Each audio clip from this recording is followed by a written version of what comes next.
guys, Rachel here, and welcome to Auxhart Gardening. Today is week 8 of the garden tours, and I know y'all are here to see the garden and not me, so without further ado, here's the garden. Alright, so we are starting off in the usual space, the carrot and peas bed. Carrots are continuing to fluff up day after day, and if you look closely, you can actually see the difference between the black nebula here with the purple stalks and the Auxhart carrots with the really green stalks. And they kind of space themselves out almost perfectly in most places around here. There's a few bare spots and a few more crowded spots, but I think overall they're pretty well spaced considering I just kind of randomly broadcasted the seed and just spread it out as well as I could. And if we look at the peas, I think I'm up to like 25 peas harvested from these 10 plants. There's the ones on this side and the ones on this side. They're looking pretty great. Oh, we've got one flopped over right here. They tend to do that. It says they don't need trellising, but I think like just a mild bit of support has been really helpful for these guys. They are Tom Thumb peas. And this is about as tall as they get, as far as I know. You can see they're putting on more and more flowers, especially on this plant here. Lots and lots of flowers. Alright, and next to the carrots and peas, we have the everything bed. The tomatoes are looking really good. This one, I think, is the closest to flowering. We've got this one, it's just about to open up probably tomorrow. And most of the tomatoes are putting on at least 1 or 2 blossoms. Even the little baby orange hat tomato putting on some little blossoms. And a lot of the peppers also are putting on blossoms. Let me see if I can find a good example for you guys. Maybe we can see it on this one. Bear with me as we weave in here. Let's see. Yeah, can y'all see that? Right there on the right side of the plant, you can see the little flower just starting to bud out. So a lot of the peppers look like that. And of course, the onions are going. Some of them, about a couple of weeks ago, started forming seed stalks, and I pinched the seed stalks off. You can see here this one, that was a seed stalk that I pinched off. And for a while they were okay, and I thought that, oh, maybe I had solved the problem, but seems not. Let me see if I can find a good example. I already pulled some of the ones. Okay, so we're at the back of the bed now, and you can see this particular onion. Here's the tip of the flower stalk that I plucked off. And I noticed that the stalk that had the flower on it was continuing to bulge right here in the middle. And it's really, really hard compared to these floppy leaves on the outside. And that to me said, yeah, you definitely have not subverted the bolting of the onion. It's time to pull these before they get too bad. And so I did pull some, and I'll probably pull more of the ones like this as time goes on, so I can use them fresh, because they are definitely not going to store very well. Here's that lovely evening shot I promised you guys, where the sun's not gonna be in our way and you can see everything kind of from up here on the hill. Yeah, look at that. The radishes are huge, guys. I did not think that they were gonna be like 3 or 4 feet tall. Look at all those flowers. I was so worried I wasn't gonna have enough flowers. Alrighty, so we're back in front of the radishes now. Lots of beautiful flowers and lots of fat seed pods, honestly. Look at these things. So these are actually edible. I didn't know that until recently, but they kind of taste like pea pods at first, and then like that distinctive spicy radish flavor hits you afterwards. And I learned from Jess at Roots and Refuge that actually a lot of plants that make flowers in this style, the seed pods are edible. So that's like your kale and your turnips, and just stuff like that where you see these seed pods. They're all quite edible. And since I have so many, I might end up trying to stir fry them or something, so we'll see. Alright, so in between this jungle of radishes, I still have some plants that were interplanted. I didn't think that they would get taken over this bad, but they seem to be surviving pretty well. This is my single seed challenge tomato. He, like the other tomatoes, is starting to make little blossoms. Look at that. This is the purple Russian, if you've forgotten. And like I said, he's not looking as robust as some of the other tomatoes, but he's still looking quite all right. And something to note, you can't see it because I've been so religiously plucking them, but I can tell he's doing well because he keeps trying to make little offshoots in the crooks. Suckers, that's what they're called. Yeah, and so I'm pulling those religiously so that all of its energy goes upwards, but definitely a healthy, if scrawny, plant. Next to it, I've got my shaded out Dew d'Espagne pepper. This one is really having trouble, but you can see it's got this new little set of leaves right there. It's moving slow, but it is growing. So I think once I get the radishes and the turnips out of here, turnips have been coming up, by the way. If you've been following me on Instagram at Auxhart Gardening, you saw when I harvested some turnips recently. Let's see if we can find any good ones for y'all to look at. It's such a dense forest down there. I know I have one up here in the corner though. These little baby ones, I was not expecting much from them, but I left them because I thought, oh, maybe they'll go to seed. But even though they don't have much greens, look at that big old turnip under there. That's probably one of the biggest ones I'm getting. And it's from this like teeny little patch that I thought was super stunted. Let's see, in front of that patch we have a Cherokee purple tomato. And we also have all the kale still here. The scarlet kale and the regular blue curly dwarf kale. Also right here, here's another Dew d'Espagne pepper. I hope I'm saying that right. And this one actually, I would say it's looking the worst of all the peppers in this bed. Even though it has like more room than some of the other peppers, something's been chewing on it for sure. And also, if you look, I topped it and it doesn't really seem to be taking off on any of that side growth. I've been watching it really closely to see if it's trying, and I'm kind of worried that it's not. But I mean, otherwise it's a healthy plant, so maybe eventually it will. I know that it's capable because some of the other Dew d'Espagne pepper plants that I have are shooting off that side growth. So we'll see what happens to this guy. Maybe he's just super stressed out from all the nibbles. I also wanted to take a minute to show you guys all the little basil plants I have tucked away. This one, it's right next to the peas right here. This is lettuce leaf basil. It was looking very sad for a while when I transplanted it. You can see the older leaves are not that great looking, but the new leaves look really good. So I'm hopeful that I'll get something out of this plant. And if we scoot over, I have a purple basil back here. He's hiding. And again, you can see some of the lower leaves. Hold on. Zoom in. There we go. Alright, so you can see some of the lower leaves are kind of green. They're not as purple, as dark purple as the top leaves. So it was obviously very, very stressed out when I transplanted it. But I think now it'll do okay. Definitely the side growth is coming on, and I think it'll start taking off once it warms up. Also, if we dive down between the radishes, I have this. This is a basil from the store, because I decided I did not have enough sweet basil plants back in the yard. So this is just a sweet basil from the store. Again, something's nibbling on it, but otherwise it's looking robust and healthy. Speaking of the basil taking off when it warms up, actually, so today's Thursday, and coming up tomorrow on Friday, there's this huge cold front coming through the northeast, and they're supposed to get snow up there in New England, and here we're just getting like a cold front and some rain.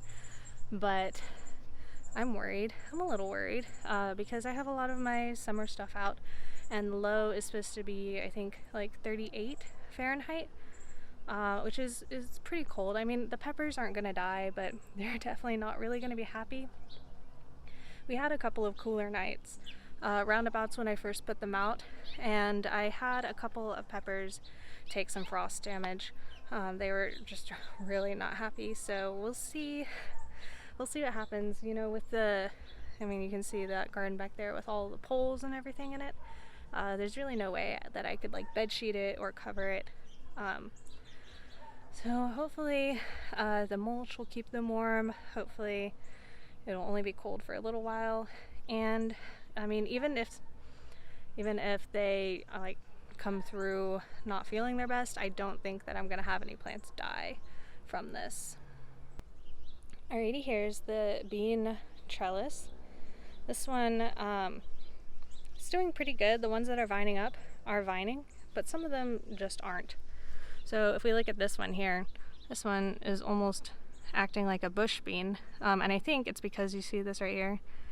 I think something ate its little vining stem and it just gave up. I haven't seen it try and put out another vining stem, and so it's putting on a lot of flowers, which is good, I guess, but I wish it would vine up like it's supposed to. And some of these other ones in here don't even look like they're trying to vine up at all. I think I might have mixed up which kind of beans are in here. One side of this is supposed to be Chinese red noodle beans. The other side is supposed to be 1500-year-old cave beans. And I think I forgot which was which when I was supplementing planting. And so some of these, one of these varieties isn't vining very well, and you'll see some more of them on the other side. Even though the package, I'm pretty sure the red noodle beans are vining, and the 1500-year-old cave beans are the ones that are not. Even though the package for 1500-year-old cave beans said, oh man, y'all hear that moped in the background? I'm so sorry. Anyways, the package said there was a vigorous viner, so maybe they're just taking a while to get started. We'll see how these go. Here's that other side. And these ones, you can see they're not vining nearly as much. And they're a little slower taking off because they're a little more shaded than the other side. This one is finally starting to take off and do a little vining. But again, I think that I got it backwards and planted some Chinese red noodle beans in with the cave beans and vice versa over there. There's also these brown spots. Not really sure what they are, but they seem to be like mildly spreading. So I might go ahead and treat this for fungus, just as a precaution, because I don't know what else to do. But otherwise, I mean, you know, some of these look great. So hopefully they'll start taking off soon, and maybe we'll see some vines from these ones that are being a little reluctant. I moved my Malabar spinach out away from the trellis because it was getting a little shaded by those vines starting to grow up, so I thought I'd give it a good chance to get started before I put it over there and start vining it up the trellis. So it's getting a lot of good sun right here, right next to the garlic bed. Garlic keeps growing little by little. You can always really tell how much everything is growing by looking at the sage plant over here. It just continues to amaze me how much it keeps bushing out. It is such a prolific producer, barely anything nibbles on it. It's just gorgeous all the time, every season, all year. If you live in South Carolina, this is probably the lowest maintenance, prettiest, most productive plant you could grow. Little update on the greenhouse stuff.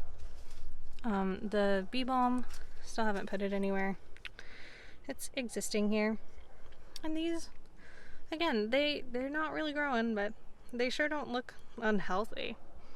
You know, they're just here, happy to be here. Those of you who watch the tours regularly know what I normally talk about next after the greenhouse. It is the tree and the broken fence, which still isn't fixed.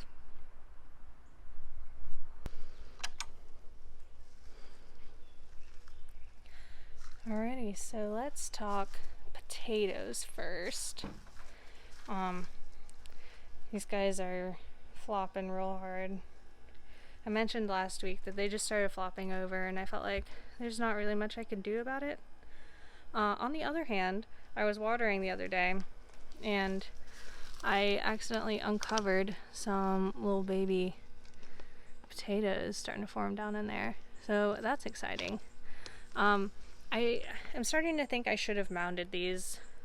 You know, you can see, especially this one, like the long bare stems coming up. I think definitely would have done these some good to mound them. But right now I don't really have the spare soil to do that, nor do I think it'll really help all that much, these being as far along as they are. So I'm just going to hope they don't die in the meantime before the potatoes come to harvest. It should be soon, like maybe another month or so. They're getting to be at about like 60 or 70 days now, I think. So yeah, I'll have at least little potatoes. If nothing else, I'll have little baby potatoes. And thanks to your suggestions, I have potted up these really sad looking tomatoes. They were in the greenhouse. I have now given them fertilizer and a bigger pot and some nice mulch. Here's the other one right over here. They still don't look great, but you know, they'll recover, I think. They're never going to be really vigorous plants, but I mean, I had the extra pots, and maybe I'll get like 5 tomatoes off of each of these, and it'll be good. Now, my ginger in between these, it has not come up yet, and I'm not worried about that so much. I think it'll be kind of like the potatoes. Like once they start poking up, they'll really start coming, and I'm pretty sure that it'll be strong enough to come up through this mulch as well. Now I have more basil over here. These are more from the store-bought plant, and for some reason these ones in the yard are a little more heavily eaten than the ones out in the beds. Again, I cannot find what is chewing on them. I wish I knew. I've got another Amish paste tomato. I'm realizing that this pot, it doesn't drain as well as I wish. We had some really heavy rains, and I walked out here and there was like standing water in this pot. And I think it's this tray at the bottom. Yeah, there you go. You can see. I think I might have to pop that off in order to get actual good drainage. I think it's probably just sealed on there too tight. But otherwise, I keep pouring the water out, and I think that the plant will be fine short term like this until I really fix it up. Next to it over here, we have the stevia. Stevia was recently transplanted. It's looking pretty nice. Really looking forward to seeing this grow up. And of course we have the catnip that Draco's always nibbling on. Next to it, a couple more orange hat tomatoes. Again, if you're new, these are micro dwarfs, so this is about as big as they get. So these little baby pots are perfect for these orange hats. And they are putting on lots of flowers. And if y'all remember, I was a little worried about these because they were like looking really curled up at the top, but it seems that what they really needed was just a little fertilizer and just a little more space. So they're really happy now. Here's the other one. Look at that. Beautiful. Beautiful. Up here are the tomatillos. They've been flowering like crazy, but I haven't been able to see a fruit set on them yet. It's a little worrying because I'm pretty sure that they have to cross-pollinate. I think they don't self-pollinate like tomatoes. Correct me if I'm wrong, but the tag said that you needed at least 2 for pollination, so that's what I'm assuming. I'm wondering if maybe the pollinators aren't making it out here, because I have seen a couple of flowers dropped. I might try hand pollinating if I don't see any fruit set in the next week or so. Let's go on back here though to the herb section. I have the basil plant, the one that I saved a clipping and overwintered and propagated. This one, it's finally starting to take off. I think, you know, every week it'll start changing a lot, and hopefully in a couple weeks I'll start to be able to harvest enough for a batch of pesto. Next to it I have New Zealand spinach, cut and come again salad greens, 3 cilantros. That one's gone to flower out there. There is spinach, spearmint, parsley, dill, oregano, and thyme. And of course, baby strawberry. Look at that little baby strawberry coming up. That one actually looks better than the ones on the big strawberry plant, but I'll show you all those in a minute. We've got all of the hot peppers. Look at this row of hot peppers. They've all been doing really well, except let me show you this one sad plant. Pretty sure I know what happened to him. Something was chewing on him pretty hard, and if you look, it was topped here, and it had started to put on new growth, but something ate all of the new growth, and so I'm really worried that it won't have the energy to start trying to put out new growth again. And even if it does, maybe it'll get eaten again. Like, I don't know, I've been spraying him with neem oil like mad, trying to protect him, but you know, sometimes the bugs take their tax, and you gotta lose a plant or two. But that's why I planted 2 of each variety. This one is an Anaheim. Let me see if I can find the other Anaheim. I'm gonna show y'all how that's doing. Here's the other Anaheim. You can see this one, it's been chewed on as well, but it's definitely much more vigorous than the other one. So I think I will get Anaheim peppers from at least one plant. Alrighty, moving on to the beans. Not much to report, except they seem to be growing vigorously. I've got my black beans, my dragon tongue, and the one that always escapes me, but I would describe the look of it as like an inverted dragon tongue. It's supposed to be mostly red with white streaks instead of like whitish light green with red or purple streaks. So these will be really pretty. And of course, taking a look at the squash. So this bigger one is my pumpkin, and all these other ones are cucumbers. Still don't know which cucumbers exactly are sprouting, but they all seem to be taking off. And I'm just so happy that this continues to do really well. I am so looking forward to getting an actual pumpkin from this plant.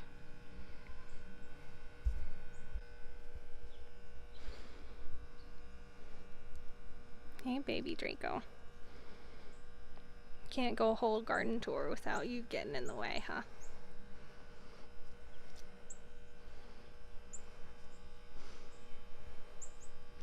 So, back in this back corner, you can see the onion that sprouted in my pantry that I planted. Seems to be doing fine. I think it's just settling in. It hasn't really grown that much. And then if we come on up,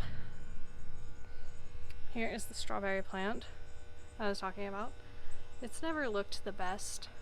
There's a couple of ripening strawberries. Again, they're kind of sad looking. I'm hoping that some of these other ones will actually ripen into good-sized, pretty strawberries, but I'm not really holding my breath. I'm kind of just letting this plant do its thing, fertilizing every so often, and that's about it. Alright guys, well that is garden tour week 8. I hope you guys enjoyed seeing the garden and seeing the baby. And I'll be here next week for week 9 garden tour. Maybe we'll see some fruits. Maybe I'll get to do a tour and harvest video, so excited about that. I could not be more excited for those first tomatoes and peppers. I hope you guys are all doing really well, and until next time, I wish you happy gardening. Mwah. You want to say bye to the people, Draco? You want to say bye? No? Just want to chill. He just wants to chill and be petted. That's all he wants. Mwah.